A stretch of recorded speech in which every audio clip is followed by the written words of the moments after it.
From the time that we were kids, it's been drilled into us. If you don't know what a button does, don't push it. The standard computer keyboard has 104 such buttons, several of which we never touch because, well, we don't know what they do. I mean, for example, what's with the scroll lock key? And what about this pause break thingy in the top right corner? And then there's this button with the Windows logo on it. What's that button do? In this week's ITech Insights, I'm going to tell you about one of these rarely used buttons and let you in on just what you're missing by not giving it a tap. I am Jeff Clark, technical consultant with Pix ITech, and it's time for another episode of ITech Insights.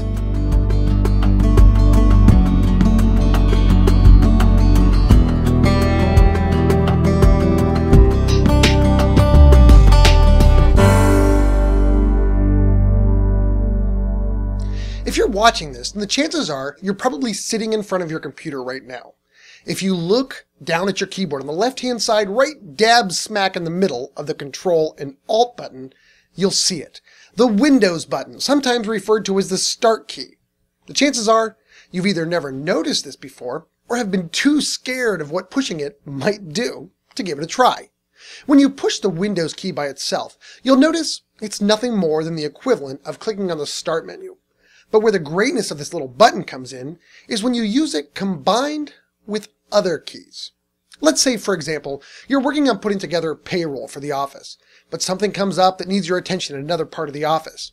If you hold down the Windows button plus the L key, as in lock, this immediately locks your computer so that you can step away without leaving those payroll numbers up and visible for anyone to peruse while you're away. Just enter your password when you come back, and everything is exactly where you left it. Got a bunch of windows open and you need to see the names of that file you've got sitting on your desktop?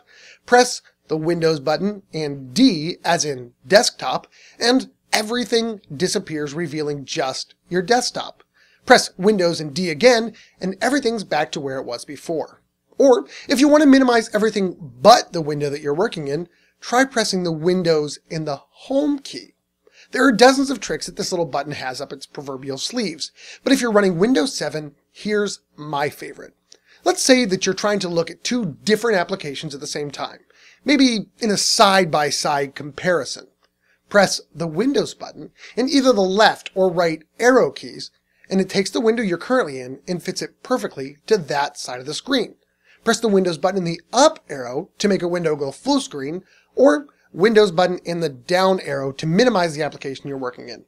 For a full list of keyboard shortcuts that work with this little Windows button, check out the link in the video notes.